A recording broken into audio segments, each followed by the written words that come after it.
Bonjour, bienvenue à cette plénière de clôture des rencontres énergie et territoires ruraux vers des territoires à énergie positive. Dernière séquence donc, de ces 4 demi-journées qu'on aura passées ensemble, ou au moins quelques demi-journées pour certains d'entre vous. On va être ensemble ce matin pendant 3 heures pour un programme construit autour de tables rondes. Tables rondes thématiques avec 3 thématiques principales, la question des solidarités dans l'ordre, la question de la décentralisation et une table ronde sur l'alimentation. Par ailleurs, mercredi après-midi, on vous avait promis le 3e point parmi les différents points évoqués par le représentant de l'Adréal, comme par rapport à tout ce que l'État peut faire en faveur des territoires. En ce moment, les territoires ont quelques idées de ce que l'État pourrait faire, donc on va ajouter notre pierre à l'édifice. Et puis, on terminera cette plénière du matin par un passage de témoins avec l'organisateur des futures rencontres l'année prochaine. Donc, on vous révélera ce secret que vous attendez avec impatience, je n'en doute pas. Et parallèlement, donc, comme vous aviez pu le voir dans le programme initialement, il y a des points de rencontre aussi dans l'espace café autour de différents porteurs de projets et de solutions. Le programme est calé sur le programme des tables rondes. Donc, a priori, l'idée, c'est que sur les fins de session de table ronde, si jamais vous êtes intéressé par quelques-unes de ces expériences, voilà, n'hésitez pas à profiter de ces interludes, on pourrait dire, pour éventuellement aller en profiter. On va donc commencer sans plus tarder par la première table ronde sur la question des solidarités, qui est titrée plus précisément « Solidarité avec un S, faire converger les solutions ». Et je vais inviter pour ça donc, les 3 intervenantes et intervenants. Sandrine Burezi, qui est directrice du GEFOSAT, basée à Montpellier, coprésidente du CLER par ailleurs. Marie-Noëlle Reboulet, présidente du GERES. Et Jean-François Caron, maire de Los Angeles.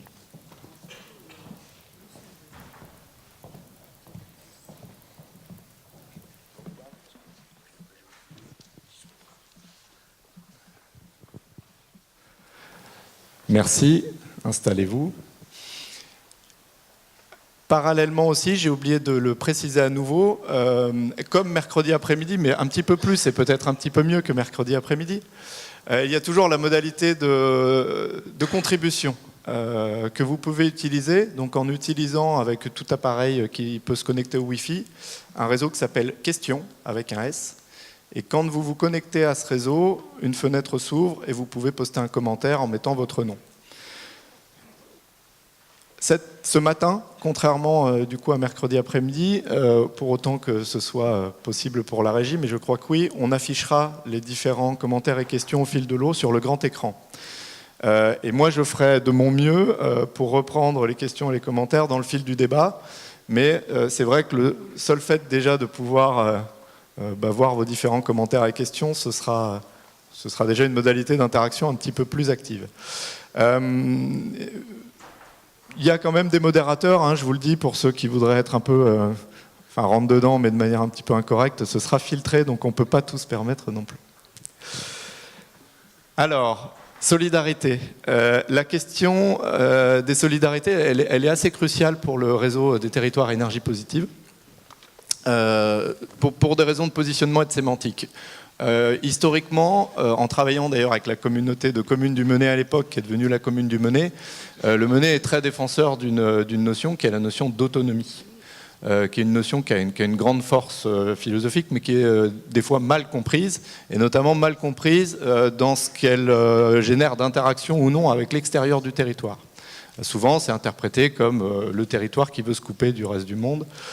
Et ce n'est pas du tout, évidemment, le sens du mot autonomie, de manière générale, mais ce n'est pas du tout le sens que les territoires à énergie positive veulent donner à leur action. Et c'est la raison pour laquelle on s'est dit, mais en fait, au cœur de l'action des territoires, il y a des solidarités, avec un S, et c'est la raison pour laquelle on a invité un panel de personnes qui abordent la question des solidarités de manière a priori différente en termes de points d'entrée. Et presque le jeu, ce qu'on va essayer de faire dans cette table ronde, c'est de voir comment vos différentes acceptions de la solidarité, la manière de travailler sur cette question-là peut résonner et créer finalement quelque chose qui fait sens. On va commencer avec vous, Sandrine Burezi. Vous avez fait partie au sein du CLER des personnes qui ont initié un travail sur la précarité énergétique, qui d'ailleurs, c'était un terme qui à l'époque, il y a une dizaine d'années, même un peu plus, 15 ans, n'avait pas réellement de signification, enfin il a été un peu inventé, on pourrait dire. Rappelez-nous, qu'est-ce qu'on entend derrière ce terme de précarité énergétique qui tourne autour des enjeux sociaux? Bonjour. Alors, on entend différentes choses. On a essayé de créer une définition. Quand je dis on, c'est les personnes qui ont commencé à travailler là-dessus il y a une vingtaine d'années, avec l'ADEME et puis le tissu associatif majoritairement. Et donc, la situation, ça décrit la situation de personnes qui ont du mal à se chauffer ou à s'éclairer correctement à un prix abordable dans leur logement. Donc, au départ, on est vraiment sur une question de logement. Souvent, je bondissais quand j'entendais les logements en précarité énergétique. Dans la précarité énergétique, c'est pas l'état d'un logement. Un logement, il est mauvais thermiquement, mais il n'est pas en précarité énergétique. Donc la précarité énergétique, ça décrit bien la situation de personnes. Et c'est la rencontre de trois facteurs. C'est des revenus insuffisants, faibles, une mauvaise qualité de logement et un prix de l'énergie croissant. Et alors, quelles sont les tendances qu'on observe aujourd'hui sur cette question de la précarité énergétique et comment on peut être amené à s'en sortir potentiellement? Alors, déjà, l'observation de la précarité énergétique, elle est assez récente. L'Observatoire national a été créé il y a quelques années, peut-être 5 ans. Donc on avait beaucoup de mal à caractériser parce que justement c'est un phénomène qui est très transversal et qui croise des champs professionnels qui ne travaillaient pas forcément ensemble.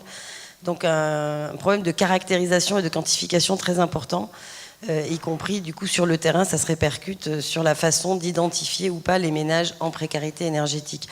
Donc aujourd'hui on est à peu près à 5-6 millions de ménages en précarité énergétique. Il y a je crois 7 millions de logements F et G, ça croise pas mal on va dire. Il n'y a pas besoin d'avoir fait des grandes études scientifiques pour savoir qu'il y a une corrélation très forte.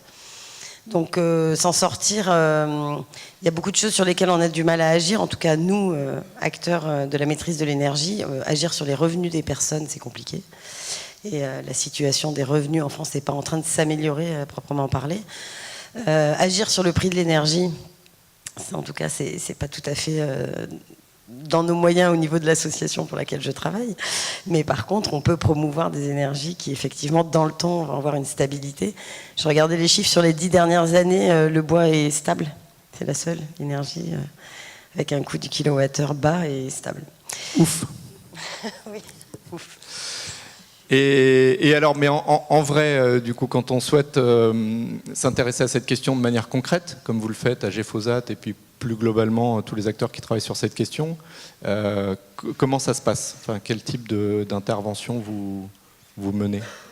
Alors, on a créé dans la suite de quelques pionniers, on a créé le Fonds d'aide aux travaux de maîtrise de l'eau et de l'énergie dans le département de l'Hérault. Donc très concrètement, c'est de la visite à domicile, c'est un travail avec les travailleurs sociaux pour identifier les ménages qui ont des difficultés, et on a une appréhension très large de la question, qui ont des difficultés à payer leurs factures ou qui ont des difficultés, qui veulent déménager parce que leur logement est inconfortable, etc. Donc on essaie de travailler la question. Donc on travaille depuis 2002 sur ce dispositif, c'est ce qui nous a amené une connaissance du terrain, des situations.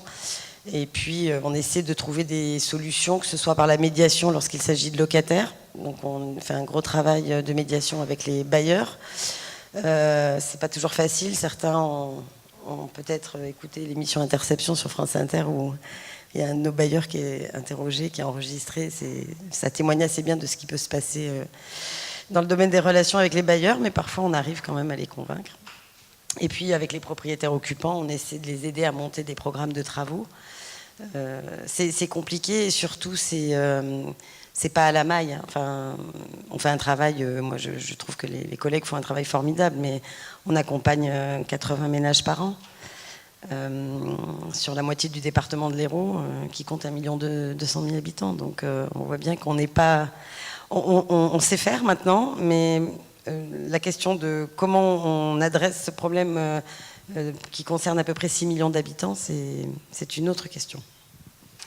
Et vous me disiez, quand on rentre dans une habitation, quand on est énergéticien, on ne rentre pas dans une étiquette énergie. Oui. En vrai.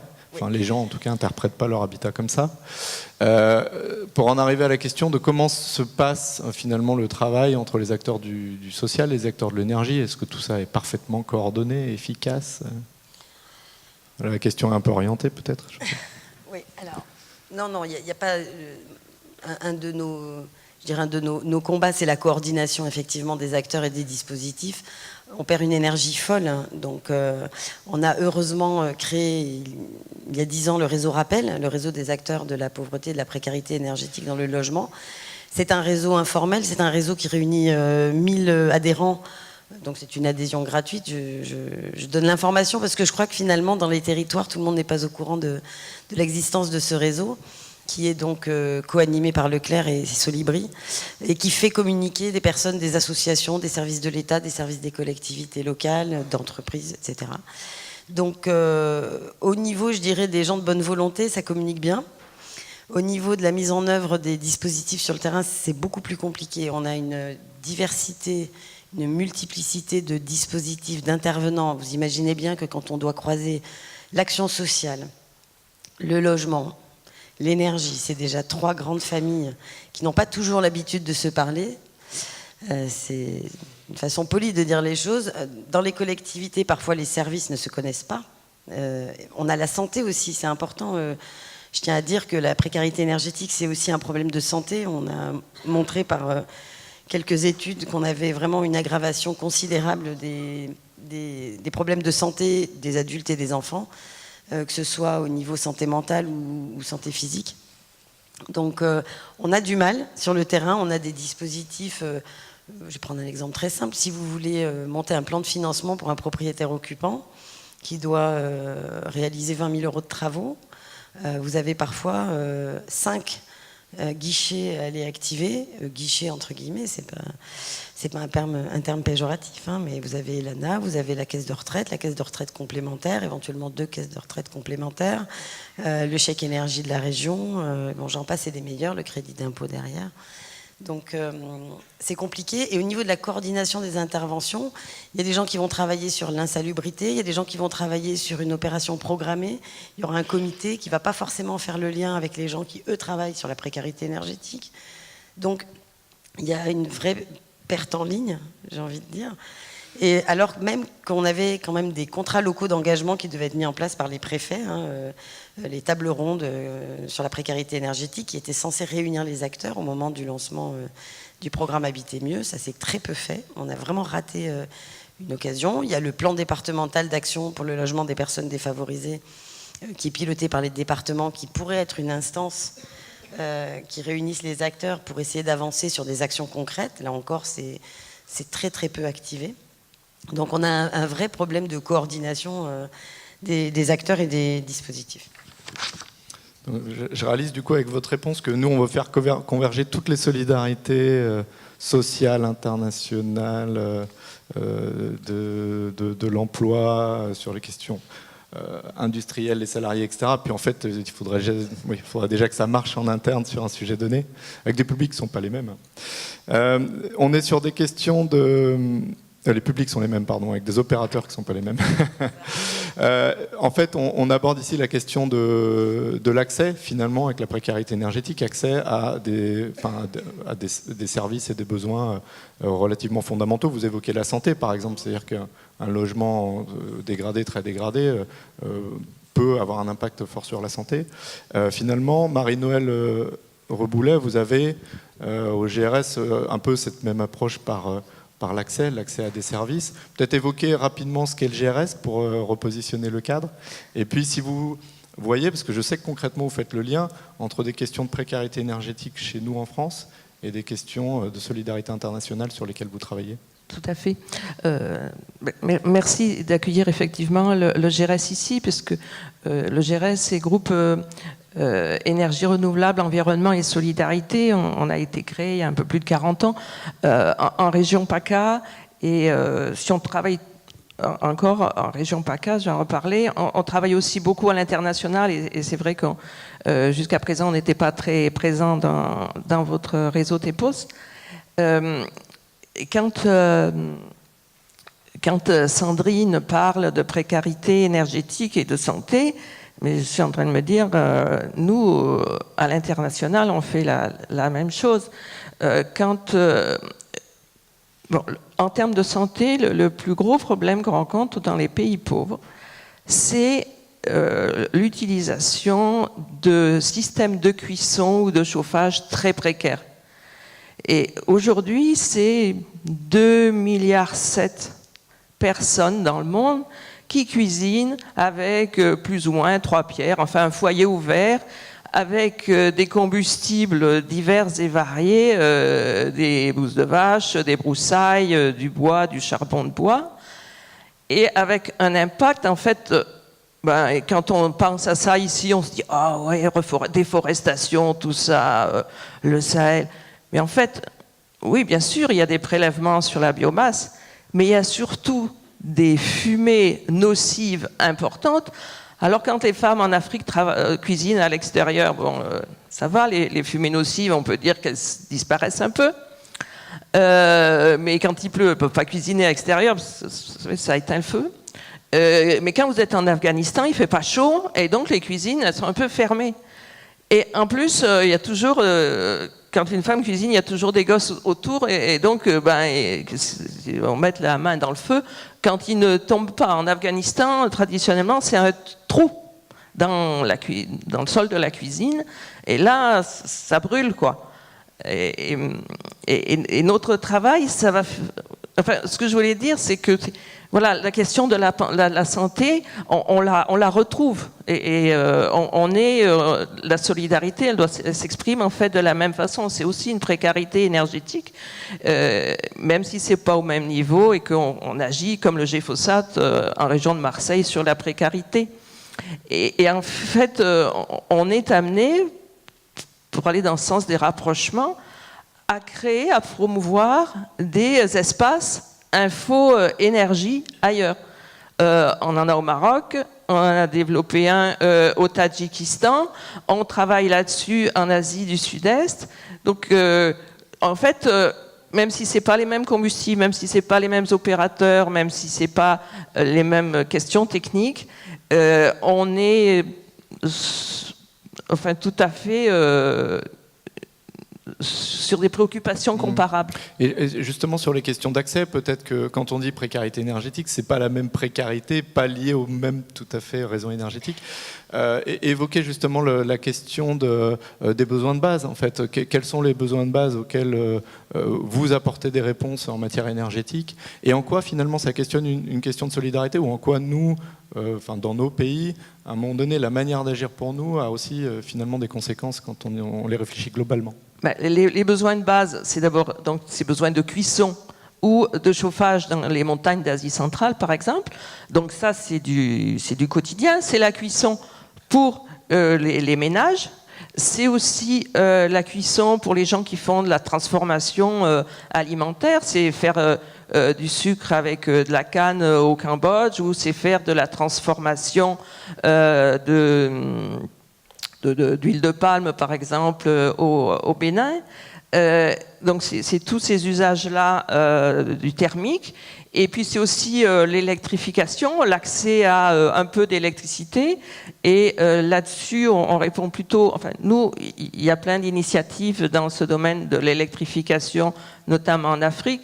Nous, on est plutôt spécialisés sur de l'électricité pour les petites entreprises. On promeut des zones d'activité où on rassemble des entreprises qui auront là de l'électricité de manière continue. Parce qu'avoir l'électricité, on dit au Mali, il y a peut-être 10% de la population, d'électrification, mais après il y a aussi la qualité de l'électricité, et les PME, le boulanger par exemple, ou les gens qui font du froid ou d'autres, ils veulent avoir de l'électricité toute la journée quand ils travaillent, que ça ne s'arrête pas, en qualité aussi en termes de tension. On promeut aussi, parce que je crois qu'il faut faire le lien avec, et là on rejoint le lien avec nous, c'est la question de la pollution liée à l'énergie qu'on utilise. Donc nous, on se préoccupe, là où on favorise l'accès à l'énergie, que cette énergie, elle soit propre, elle soit durable. mais en fait, tout ça nous pose des questions sur nos consommations d'énergie ici, c'est en ça qu'on vous rejoint, et nos émanations de gaz à effet de serre ici, notre effet sur le climat ici. Parce que nous, si on veut qu'il y ait 3 milliards de gens qui consomment, qui aient des équipements meilleurs pour cuisiner ou pour se chauffer, qui aient de l'électricité, il y a plus d'1 milliard de personnes aujourd'hui qui n'ont pas d'électricité.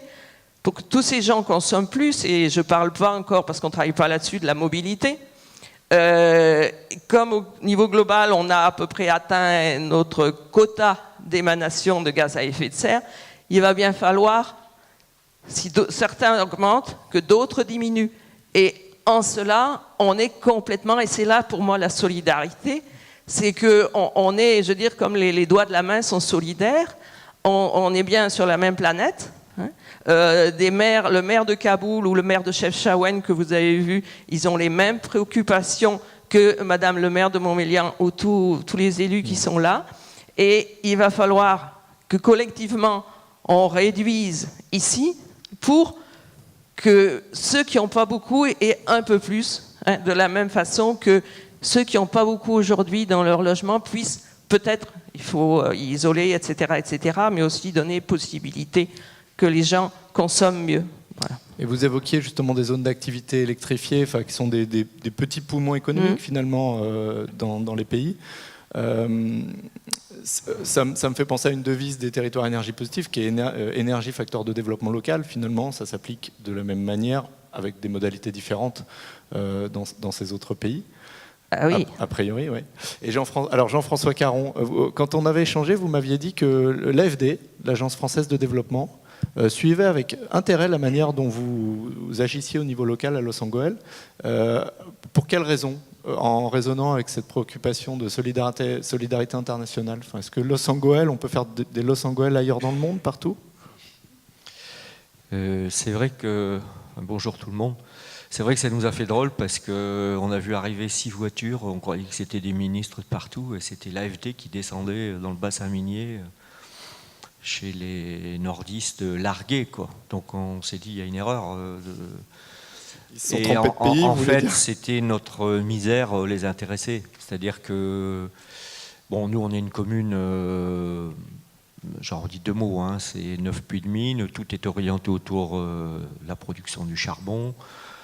Le bassin minier a fermé, on a perdu 220 000 emplois de mineurs, et donc on est le prototype du non durable. Les hommes meurent à 50 ans de la silicose, les eaux de Los Angeles, c'est 100 mg de nitrate. Les paysages sont abîmés, la population, elle a été encadrée par le système et elle n'a pas d'autonomie et de citoyenneté. Il ne faut pas nous demander de parler 3 langues, d'être créatif et d'être agile. Enfin, je cherche encore les mots à la mode, là. Tout ça, c'est nous.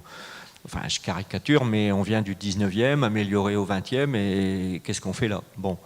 Mais justement, alors ça a des avantages. On ne réclame pas après ça, mais ça a des avantages parce que ça relativise plein de choses.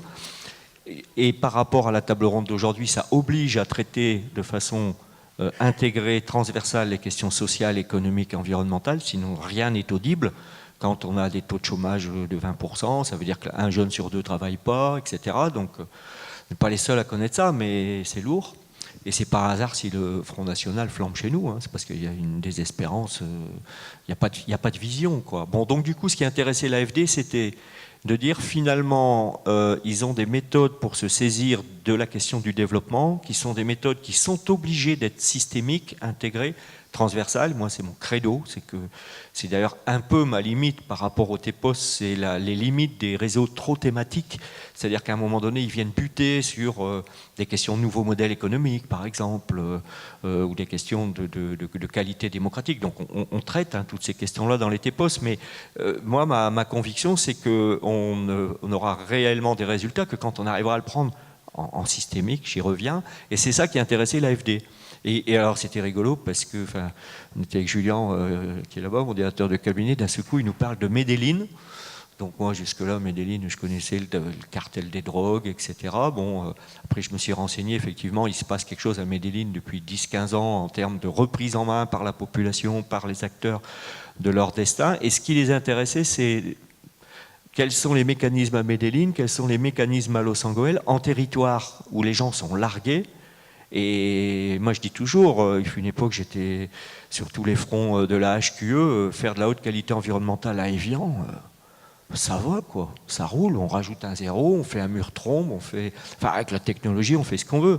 Quand on a des gens, chez nous, 60% des gens ne payent pas l'impôt, les recettes de la commune, on est dans les 100 plus pauvres de France. Enfin, donc du coup, cette frugalité obligatoire et cette obligation de traiter les sujets de manière imbriquée, ça peut être riche d'enseignement. Et de mon point de vue, ça peut être riche de richesses produites. C'est-à-dire que ça déclenche... enfin oui, du coup, il y a des solidarités, il y a des raisonnements...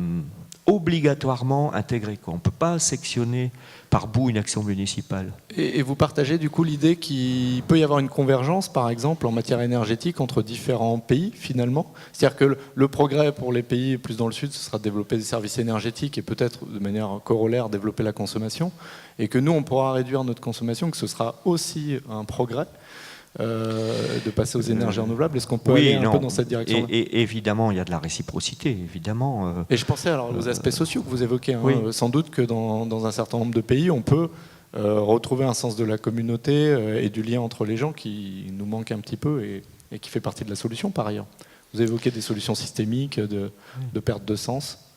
Non, mais de la réciprocité, alors après, ça c'est une table ronde en soi. Dans les mécanismes de réciprocité, c'est vrai qu'il y a à prendre, notamment par exemple des processus de coopération, de la façon dont toute une population génère spontanément des effets de solidarité dans les réseaux familiaux, etc. etc. Nous, c'est des choses qu'on réobserve quand on a des grands-parents qui soutiennent des familles entières parce qu'il y a la pension de silicose du grand-père qui est mort et tout le monde vit dessus. Donc on voit réapparaître des solidarités, comme on voit réapparaître, on développe une accorderie, on voit réapparaître des échanges de services qui font qu'à des gens qui n'ont pas de ressources monétaires, ils développent des richesses de partage, de liens. Une accorderie, qu'est-ce que c'est ? Un espace d'échange de services ? Oui, en gros, et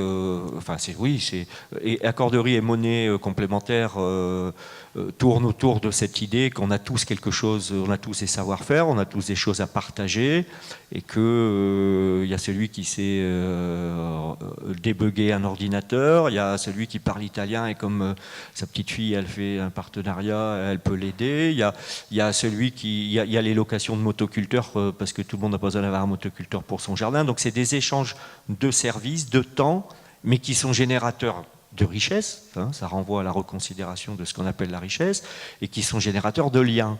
Et ça, c'est une des choses que je voulais évoquer, c'est que de mon point de vue, dans les questions de solidarité, c'est pas que des questions monétaires. C'est-à-dire que dans la détresse et la misère, il y a des risques d'isolement profond, d'exclusion par différents mécanismes. Et quand on a une communauté qui est riche de liens, qui est riche de construction collective, ça a vachement de valeur. C'est-à-dire que d'ailleurs, nous, on avait fait des travaux sur les nouveaux indicateurs de richesse, IDH, etc. Et c'était assez extraordinaire, mais comme on voit ça en Afrique, de trouver des gens qui, sur le papier, sont très pauvres, et quand on les interroge, ils ont au fond d'eux-mêmes une qualité de vie, des liens, ils ont un mode de vie frugal, mais frugal ne veut pas dire triste et ne veut pas dire strangulé. Donc ça aussi, c'est des solidarités intéressantes. Mais il y a le troisième aspect que je voulais vraiment dire un mot là-dessus, c'est que, on va en parler tout à l'heure avec la tribune. Moi, ma conviction, c'est qu'on ne s'en sortira que par l'entrée territoriale. Quand on voit Hulot, quand on voit le blocage de tous les niveaux supérieurs, les lobbies, les mécanismes de résistance de la société. Donc je pense que la solution viendra des réponses territoriales qui montent en puissance, qui se fécondent et qui font un rapport de force. Pourquoi c'est intéressant l'entrée territoriale ? Je prends deux exemples, mais ça, c'est marrant, vous avez choisi ces deux exemples que j'avais notés sur mon bout de papier. La question alimentaire et la question de l'habitat et de la construction.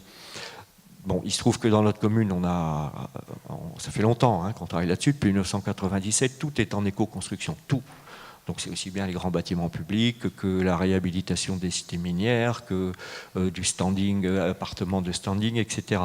Ça renvoie à des questions de circuits courts, puisque on fait apparaître la provenance des matériaux et les équipes locales pour le produire. Donc ça renvoie à des questions d'emploi, ça renvoie à des questions de pouvoir d'achat, ça renvoie à des questions de qualité de vie, de santé, parce que moi, je peux vous dire que le nombre de gens qui m'amènent des photos avec des champignons qui poussent comme ça, enfin, des fois on se demande avec les bailleurs sociaux, enfin, des fois c'est extrêmement surprenant de voir jusqu'où on peut aller quand les gens ne savent pas se défendre, quoi, hein. Bon.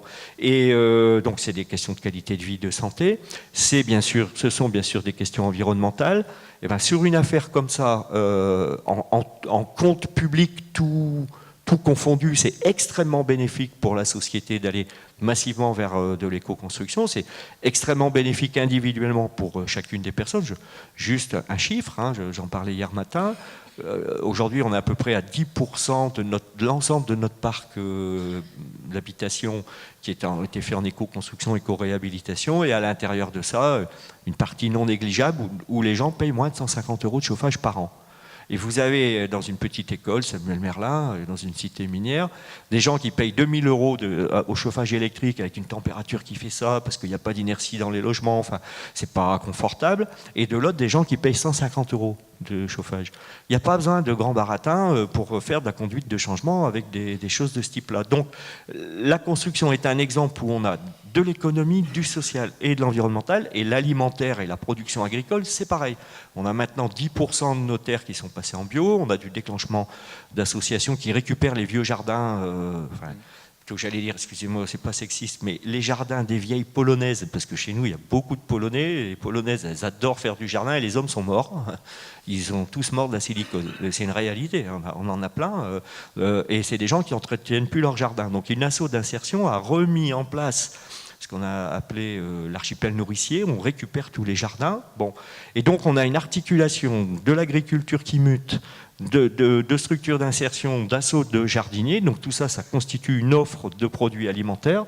Et simultanément, on a une consommation locale par tous les mécanismes de circuits courts, etc. Ben, on retrouve cette question de l'emploi, parce que nous c'est horrible la question de l'emploi. Il n'y a pas de solution pour les jeunes. Donc aller travailler dans les champs, ben, c'est pas honteux. Et même il y a plein de gens, ça leur fait du bien. Et des gens qui n'ont pas forcément de qualification. Donc c'est des enjeux d'emploi, de qualité alimentaire, d'impact environnemental, bien sûr, c'est du circuit court, de liens, de rencontres entre différents types d'acteurs. Enfin, ce que j'essaie de dire j'arrêterai là, je suis parti dans une autre tirade, mais ce que j'essaie de dire par ces deux exemples, c'est que le territoire permet de réarticuler tout ça. Et il fait qu'on n'oppose plus les questions économiques, sociales et environnementales, mais au contraire, elles se fécondent en se rappelant que les problèmes environnementaux sont d'abord des problèmes sociaux. Hein. Plus l'énergie augmente, plus c'est les pauvres qui dégustent. Hein. Celui qui est riche, l'essence elle est à 4 €, il s'en fout. Hein.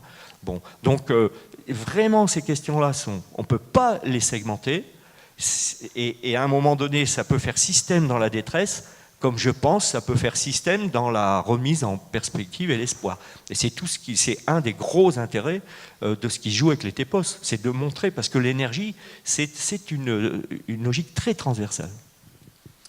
Alors justement, vous disiez à l'échelle locale, on peut articuler économie, sociale, environnement.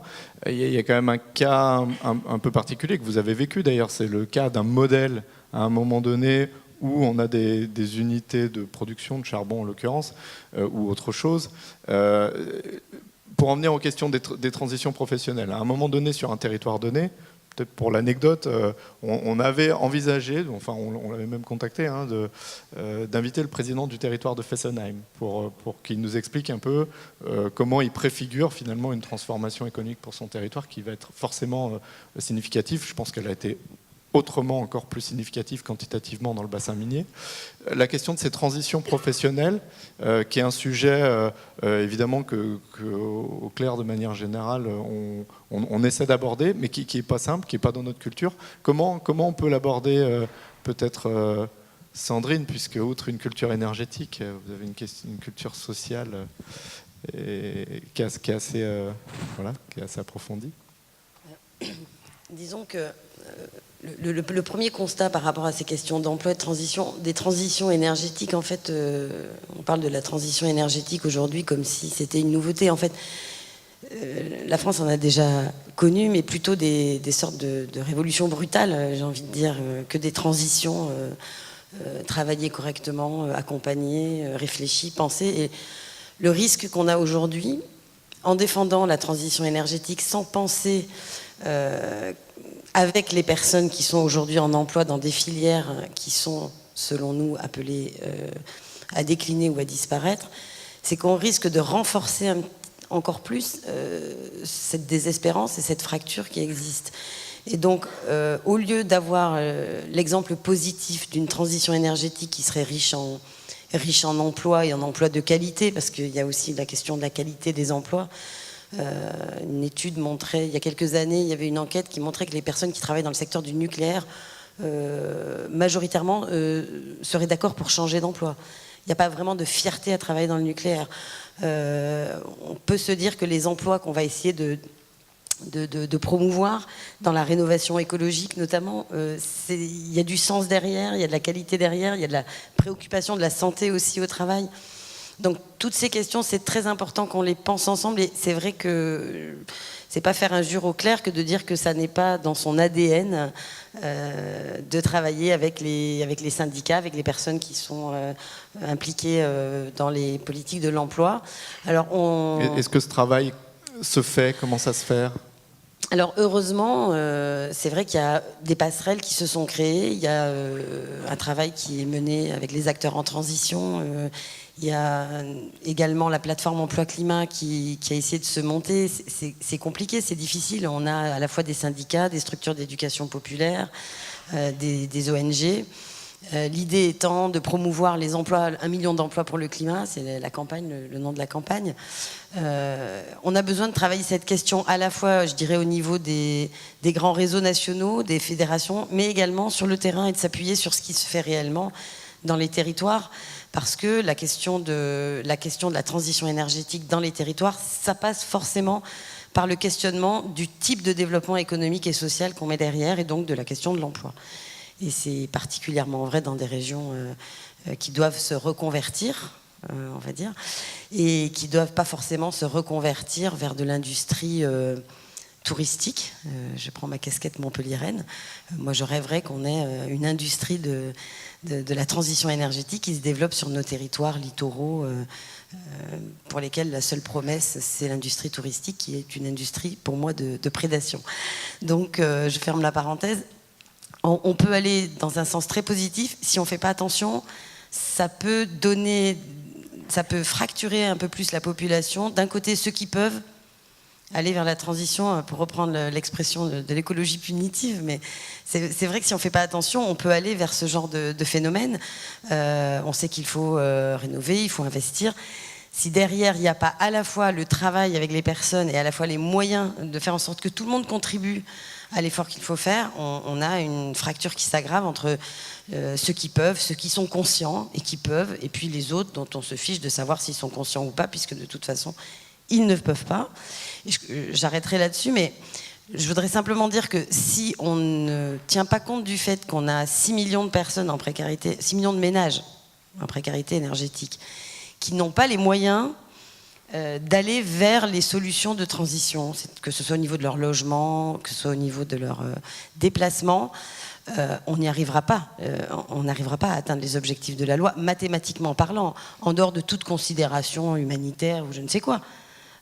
Si on a 6 millions de ménages qui ne peuvent pas jouer le jeu, on n'y arrivera pas. Donc c'est important qu'au niveau des politiques qui sont mises en œuvre dans les territoires à énergie positive, qui sont les pionniers, on garde bien présent à l'esprit cette question et qu'on passe un peu à la loupe sociale les bonnes idées qu'on promeut et ce qu'on voudrait mettre en œuvre.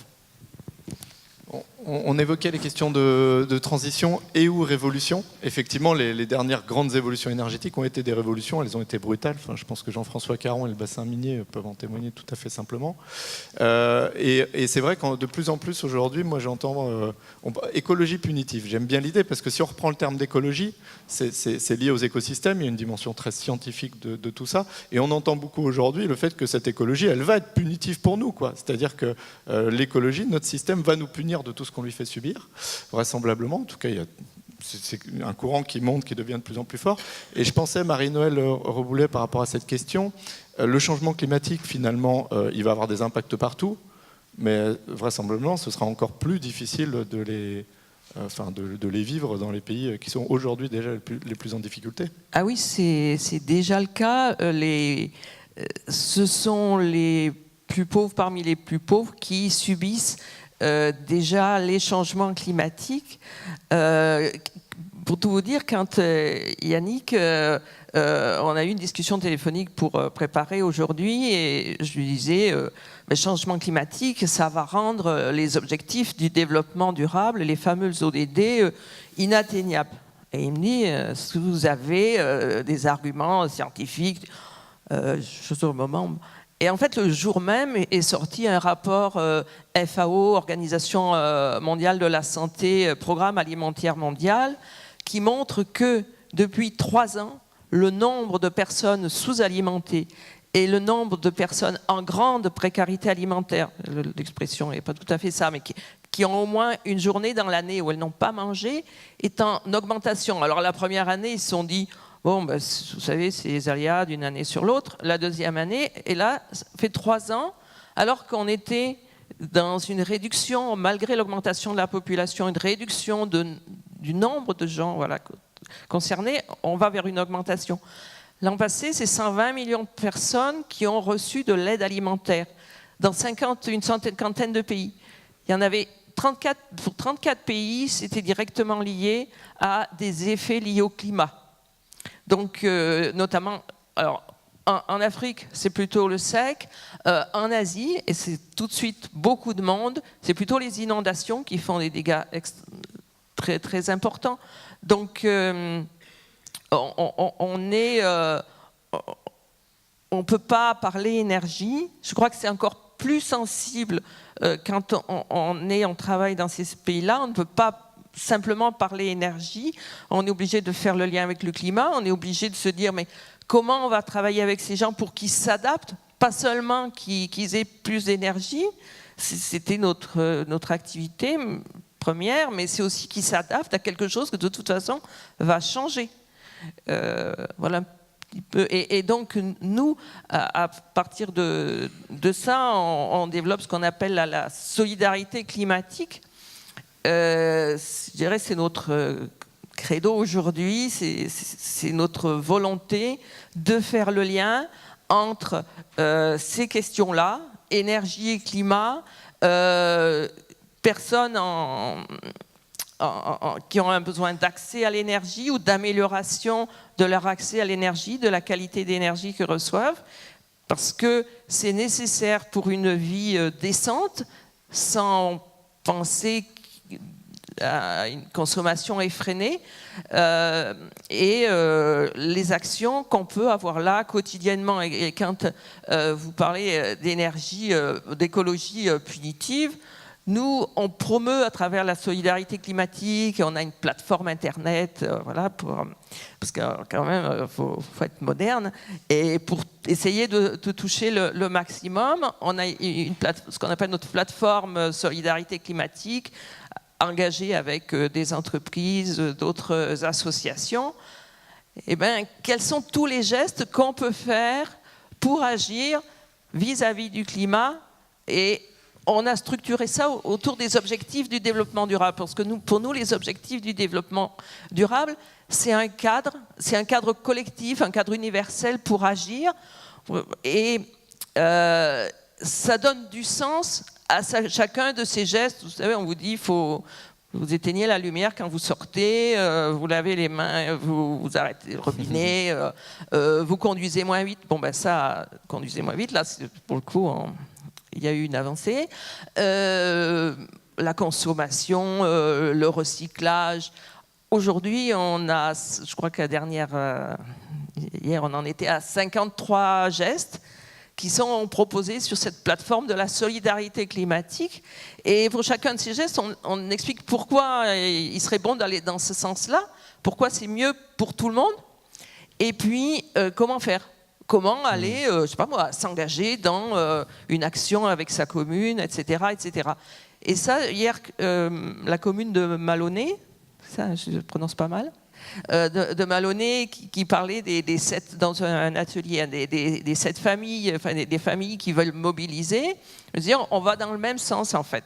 Nous, on donne un outil qui est à la disposition de tout le monde pour s'engager dans une écologie qui n'est pas punitive, qui est, en fait, je peux vivre aussi bien en faisant telle ou telle chose. Un jour, Monsieur Jouzel, vous connaissez Monsieur Jouzel, hein, Jean Jouzel, le climatologue, ouais. disait, mais pourquoi on ne peut pas conserver une chemise un peu qui a le col râpé? C'est vrai ça, hein? Voilà. Et c'est tous ces gestes-là qui nous emmènent vers un peu de frugalité nécessaire. Je pense qu'on est là sur un outil qui peut créer une dynamique d'entraînement. Après, la conclusion que j'en tire, c'est vraiment l'idée de l'approche systémique dans tous les cas, et que finalement, les solidarités, c'est pas vraiment un supplément d'âme, ce sera presque finalement une nécessité face à des évolutions qu'on voit arriver un petit peu de toutes parts. Il n'y a pas des signaux qui sont très au vert dans beaucoup de domaines. Et on voit bien que la solidarité va être finalement une question de résilience et peut-être aussi d'une capacité de mieux absorber des chocs ou des tendances négatives qui nous arrivent. Merci à tous les trois. Alors Jean-François Caron nous a proposé de prolonger sur la table ronde suivante. Vous pouvez rester là. Merci Marie-Noëlle Reboulet et Sandrine Burezi.